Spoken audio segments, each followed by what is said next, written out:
പ്രാക്ടീസായി ചെയ്യുന്ന ക്വസ്റ്റ്യൻസിനെ കുറിച്ച് നമ്മൾ എന്ത് ചെയ്യാറില്ല, ഒരു വിലയിരുത്തൽ നടത്താറില്ല. ചില ആൾക്കാർക്ക് നമ്പർ പ്രശ്നമുണ്ട്.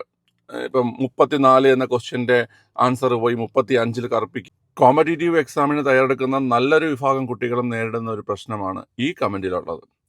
അതായത് നെഗറ്റീവ് മാർക്ക് കാരണം ലിസ്റ്റിൽ നിന്ന് പുറത്താകുന്നു, അല്ലെങ്കിൽ ജോലി കിട്ടാതാകുന്നു. അപ്പോൾ ഈ നെഗറ്റീവ് മാർക്കിനെ കുറിച്ച് നമ്മൾ സംസാരിക്കുകയാണെങ്കിൽ, നെഗറ്റീവ് മാർക്ക് സംഭവിക്കുന്നത് 3 കാരണങ്ങൾ കൊണ്ടാണ്. ഒന്ന്, നമുക്ക് അറിയാത്തൊരു ക്വസ്റ്റ്യൻ നമ്മൾ അറ്റൻഡ് ചെയ്യുമ്പോൾ. എപ്പോഴാണ് നമ്മൾ അറിയാത്ത ക്വസ്റ്റ്യൻ അറ്റൻഡ് ചെയ്യുന്നതെന്ന് കേട്ട് കഴിഞ്ഞാൽ, ഒന്നുകിൽ നമ്മൾ നല്ലൊരു ഈസി എക്സാമായിട്ട് നമുക്ക് ഫീൽ ചെയ്യുകയും, നമ്മൾ ധാരാളം ക്വസ്റ്റ്യൻസ് നമ്മൾക്ക് അറിയാവുന്നതായി വരികയും, നമ്മളതെല്ലാം എഴുതുകയും, അപ്പം നമുക്കൊരു കോൺഫിഡൻസ്, അതായത് ഒരു ഓവർ കോൺഫിഡൻസ് നമുക്ക് ഫീൽ ചെയ്യും. അപ്പോൾ ആ സമയത്ത് നമ്മൾ എന്ത് ചെയ്യും, അറിയാത്ത ക്വസ്റ്റ്യൻ കൂടെ എഴുതിയിട്ട് മാർക്ക് കൂട്ടാൻ ശ്രമിക്കും. അങ്ങനെ നമുക്ക് നെഗറ്റീവ് ആകാറുണ്ട്. 2, നമ്മളൊരു പരീക്ഷയ്ക്ക് പോകുന്നതിന് മുമ്പ് തന്നെ എൻ്റെ കട്ട് ഓഫ് ഇത്രയായിരിക്കും എന്നുള്ളൊരു ധാരണ നമുക്ക് ചിലപ്പോൾ കാണും. അതായത് മുമ്പത്തെ കട്ട് ഓഫ് ഒക്കെ വെച്ചിട്ട് മുമ്പത്തെ കട്ട് ഓഫ് ഇത്രയായിരുന്നു എന്നുള്ളൊരു ഐഡിയയിലേക്ക് നമ്മൾ പോകുന്നത്. അപ്പോൾ അങ്ങനെ പോയിട്ട് നമ്മൾ എന്ത് ചെയ്യുമെന്നറിയാമോ, ആ ഒരു പരീക്ഷയ്ക്ക് നമ്മൾ എഴുതി നോക്കുമ്പോൾ അതിരി ബുദ്ധിമുട്ടുള്ള പരീക്ഷയാണെങ്കിൽ, ടഫ് എക്സാം ആണെങ്കിൽ, നമ്മൾ ഈ വെളിയിൽ നിന്ന് കേട്ട ആ ഒരു കട്ട് ഓഫിലോട്ട് നമ്മുടെ മാർക്ക് എത്തുന്നില്ല എന്ന് കാണുമ്പോൾ നമ്മൾ എന്ത് ചെയ്യുന്നറിയാമോ, നമ്മൾ അറിയാത്ത ക്വസ്റ്റ്യൻസ് എഴുതാൻ ശ്രമിക്കും. അപ്പോഴും എന്ത് ചെയ്യാറുണ്ട്, നെഗറ്റീവ് ആകാറുണ്ട്. അപ്പോൾ ഈ 2 സാഹചര്യങ്ങളിലാണ് നമുക്ക് ഈ അറിയാത്ത ക്വസ്റ്റ്യൻസ് അറ്റൻഡ് ചെയ്യുന്ന സമയത്ത് നെഗറ്റീവ് ആകുന്നത്. ഞാൻ ഈ രണ്ടാമത്തെ പറഞ്ഞ ആ ഒരു കാറ്റഗറി ഉണ്ടല്ലോ, അതിൽ നിങ്ങൾ മനസ്സിലാക്കേണ്ടത് പരീക്ഷ ടഫാകുമ്പോൾ കട്ട് ഓഫ് എന്ത് ചെയ്യും, കുറയുകയാണ് ചെയ്യുന്നത് കേട്ടോ. അപ്പോൾ അതുകൊണ്ട് ഈ പരീക്ഷ പാടായതുകൊണ്ട് ഞാൻ കഴിഞ്ഞ തവണത്തേക്കാളും മാർക്ക് ഞാൻ വാങ്ങിയെടുക്കണം എന്ന് ചിന്തിച്ച് നെഗറ്റീവ് ആക്കുന്നത് മണ്ടത്തരമായിരിക്കും. ചിലപ്പോൾ നമുക്ക് അറിയാവുന്ന കാര്യങ്ങൾ മാത്രം എഴുതിയിരുന്നെങ്കിൽ ചിലപ്പോൾ നമുക്ക് ലിസ്റ്റിൽ വരാനും ജോലി കിട്ടാനും സാധ്യത ഉണ്ടായിട്ടുണ്ടാവാം. ഓക്കെ, അപ്പോൾ അത് ഒന്ന് ശ്രദ്ധിച്ചോണം. രണ്ടാമത്തെ സാഹചര്യം, അതായത് നെഗറ്റീവ് വരാനുള്ള രണ്ടാമത്തെ സാഹചര്യം, നമുക്ക് അറിയായിരിക്കും നന്നായിട്ട് അറിയാവുന്നൊരു ക്വസ്റ്റ്യൻ ആയിരിക്കും. പക്ഷെ നമ്മൾ കറുപ്പിക്കുന്ന സമയത്ത് ഈ ABCD ഓപ്ഷൻ ഉണ്ടല്ലോ, അതിൽ അങ്ങോട്ടും ഇങ്ങോട്ടൊക്കെ മാറിപ്പോവും. അതിനുള്ള കാരണം എന്ന് പറഞ്ഞു കഴിഞ്ഞാൽ, നമ്മൾ എക്സാം ഹാളിൽ നമ്മളൊരു പ്രഷർ സിറ്റുവേഷനല്ലേ നമ്മളിരിക്കുന്നത്.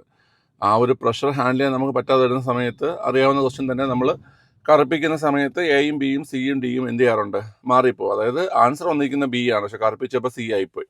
അല്ലെങ്കിൽ C ആണ് ആൻസർ വന്നിരിക്കുന്നത്, കറുപ്പിച്ചപ്പോൾ B ആയിപ്പോയി. അതിൽ രണ്ടിലാണ് ഏറ്റവും കൂടുതൽ അങ്ങോട്ടും ഇങ്ങോട്ടും മാറ്റവും വരുന്നത്. അതായത് Bയും Cയും ആണ്. Aയും Dയും രണ്ടറ്റത്ത് കിടക്കണമുണ്ട്, അത് വലിയ കുഴപ്പം വരത്തില്ല. ഈ Bയിലും Cയിലും ഉള്ളതാണ് കൂടുതലും എന്ത് ചെയ്യുന്നത്, അങ്ങോട്ടും ഇങ്ങോട്ടും മാറിപ്പോവാനുള്ള സാധ്യതയുള്ളത്. പിന്നെ മുകളിലത്തെ ക്വസ്റ്റ്യൻ്റെ ആൻസർ താഴെ കറുപ്പിക്കുക. അതായത് ചില ആൾക്കാർക്ക് നമ്പർ പ്രശ്നമുണ്ട്. ഇപ്പം 34 എന്ന ക്വസ്റ്റ്യൻ്റെ ആൻസർ പോയി 35 കറുപ്പിക്കുക. അങ്ങനെയൊക്കെ സംഭവിക്കുന്ന ആൾക്കാരുണ്ട്. അങ്ങനെയും നമുക്ക് എന്ത് ചെയ്യാറുണ്ട്, നെഗറ്റീവ് വരാറുണ്ട്. ഇനി മൂന്നാമത്തെ കാറ്റഗറി ആൾക്കാരെന്ന് പറഞ്ഞു കഴിഞ്ഞാൽ, ചോദ്യം നേരെ വായിക്കാത്ത, ഓപ്ഷൻ നേരെ വായിക്കാത്ത കാറ്റഗറി ആൾക്കാരാണ്. അതായത് ഏറ്റവും കൂടുതൽ കുട്ടികൾ നെഗറ്റീവ് ആക്കുന്നൊരു, എല്ലാവർക്കും മനസ്സിലാവുന്നൊരു ക്വസ്റ്റ്യൻ പറയുകയാണെങ്കിൽ, ഏറ്റവും വലിയ എണ്ണപ്പാടവും ഏറ്റവും വലിയ കൽക്കരി പാടവും. PSC ഒട്ടുമിക്ക എല്ലാ പരീക്ഷയ്ക്ക് ഇടുന്നൊരു ക്വസ്റ്റ്യനാണ്. ഒരുപാട് ആൾക്കാർ ചാടിക്കയറി നെഗറ്റീവ് ആക്കുന്നൊരു ക്വസ്റ്റ്യൻ കൂടിയാണ്. ഇപ്പം അത് നെഗറ്റീവ് ഒരിക്കൽ ആയിട്ടുള്ള ആൾക്കാർ അതിലിപ്പോൾ ബോധേഡാണ്, അവർ ആ സാധനം ശ്രദ്ധിച്ചെഴുതും. എന്നാലും മെജോറിറ്റി ആൾക്കാരും തെറ്റിക്കുന്നൊരു ക്വസ്റ്റ്യനാണ്. ഇപ്പോൾ ഏറ്റവും വലിയ കൽക്കരിപ്പാടം ചാറിയയും ഏറ്റവും വലിയ എണ്ണപ്പാടം മുംബൈ ഹൈയുമാണ്. നമ്മളിത് ഏറ്റവും വലിയ പാടം എന്ന് മാത്രം കണ്ടിട്ട് അത് എണ്ണപ്പാടമാണോ കൽക്കരിപ്പാടമാണോ എന്ന് ചോദിച്ചിരിക്കുന്നതെന്ന് മനസ്സിലാക്കാതെ നേരെ പോയി പോയി കറുപ്പിക്കുന്നൊരു പരിപാടിയുണ്ട്. ഒരുപാട് പേർക്ക് അങ്ങനെ നെഗറ്റീവായിട്ടുണ്ട്. അതൊരു ഉദാഹരണമാണ് ഞാൻ പറഞ്ഞത്. അതായത് ചോദ്യം നേരെ വായിച്ച് ചോദ്യം എന്താണ് ചോദിച്ചിരിക്കുന്നതെന്ന് മനസ്സിലാക്കാതെ ഉത്തരം എഴുതി നെഗറ്റീവ് ആക്കുന്ന ആൾക്കാർ. ഈ 3 രീതിയിലാണ് നെഗറ്റീവ് ആകുന്നത്. മനസ്സിലായില്ലേ? അപ്പോൾ ഇതിനെ നമുക്ക് എങ്ങനെ ഓവർകം ചെയ്യാമെന്ന് പറഞ്ഞു കഴിഞ്ഞാൽ, ഇപ്പം ഈ കമൻറ്റിൽ പറഞ്ഞിരിക്കുന്ന ആൾ പറഞ്ഞത് മോക്ക് ടെസ്റ്റിൽ ചെയ്തിട്ടും വ്യത്യാസം വരുന്നില്ലെന്നാണ്. നമ്മൾ എല്ലാവരും കാണിക്കുന്നൊരു മണ്ടത്തരം എന്ന് പറഞ്ഞു കഴിഞ്ഞാൽ, നമ്മൾ എക്സാം ഹാളിൽ പോയി, അതായത് PSC എക്സാം ഹാളിൽ പോയി എഴുതുന്ന പരീക്ഷകൾ നമ്മൾ വിലയിരുത്താറുണ്ട്. എത്ര എണ്ണം ശരിയായി, എത്ര എണ്ണം തെറ്റി, എത്ര എണ്ണം അറ്റൻഡ് ചെയ്തില്ല, അങ്ങനെ വിലയിരുത്താറുണ്ട്. അല്ലാതെ നമ്മൾ ഈ പ്രാക്ടീസായി ചെയ്യുന്ന ക്വസ്റ്റ്യൻസിനെ കുറിച്ച് നമ്മൾ എന്ത് ചെയ്യാറില്ല, ഒരു വിലയിരുത്തൽ നടത്താറില്ല. അത് എല്ലാവരും ചെയ്യാറില്ലെന്നല്ല, വളരെ കുറച്ച് പേര് മാത്രമേ അത് ചെയ്യാറുള്ളൂ. നമ്മൾ പ്രാക്ടീസായി ചെയ്യുന്ന ക്വസ്റ്റ്യൻസിൽ എത്ര എണ്ണം ശരിയായി, എത്ര എണ്ണം തെറ്റി, അല്ലെങ്കിൽ എത്ര എണ്ണം അറ്റൻഡ് ചെയ്യാത്തത്, അറിയാതെ എഴുതിയത് എത്ര എണ്ണം ശരിയായി, അങ്ങനെയുള്ള കാര്യങ്ങളൊന്നും എന്ത് ചെയ്യാറില്ല, വിലയിരുത്താറില്ല. നിങ്ങൾ ചെയ്യുന്ന ഓരോ വർക്കൗട്ടും അതുപോലെ വിലയിരുത്തി കഴിഞ്ഞാൽ നിങ്ങളുടെ ആ ഒരു പെർഫോമൻസിൽ മാറ്റം ഉണ്ടാവും. 2, അറിയാത്ത ക്വസ്റ്റ്യൻസ് ഞാൻ എഴുതില്ല എന്നുള്ള ഒരു ഉറപ്പോടെ എക്സാം ഹാളിൽ പോകണം. അതായത് ഒരു രീതിയിലും എനിക്ക് എഴുതാൻ പറ്റില്ല എന്നുണ്ടെങ്കിൽ നമ്മളത് കറക്കി കുതറില്ല എന്നുള്ള ഒരു ഉറപ്പോടെ പോകണം.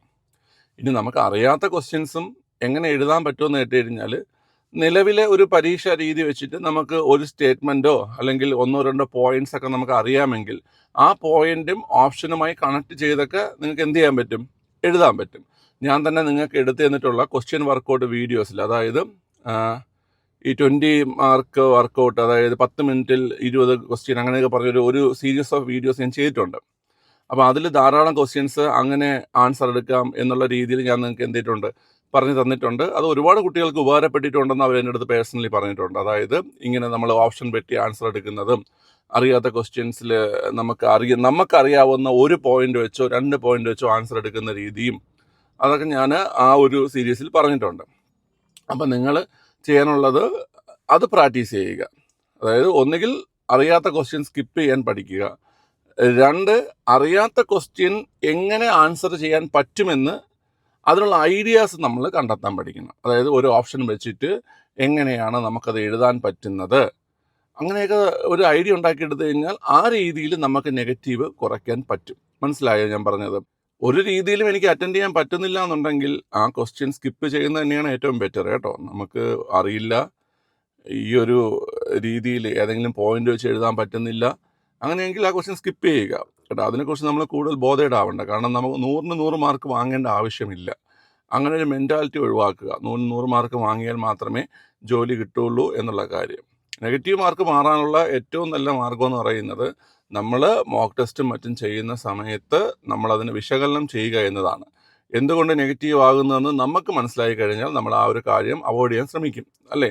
നമുക്കിപ്പോൾ ദോഷം വരുന്ന കാര്യം നമ്മൾ ചെയ്യത്തില്ലല്ലോ. അപ്പം നമ്മൾ അത് മനസ്സിലാക്കണം. എന്താണ് എൻ്റെ പ്രശ്നം? ഞാൻ ആദ്യം പറഞ്ഞ 3 റീസൺസിൽ ഏത് കൊണ്ടാണ് എനിക്ക് നെഗറ്റീവ് ആകുന്നത് എന്നുള്ള ഒരു കാര്യം മനസ്സിലാക്കുക. അത് മനസ്സിലാക്കിയതിന് ശേഷം അതിനെ നമ്മൾ ഒന്ന് ഓവർകം ചെയ്ത് കഴിഞ്ഞാൽ നമ്മുടെ മാർക്ക് ഇമ്പ്രൂവ് ആകുന്നതാണ് കേട്ടോ.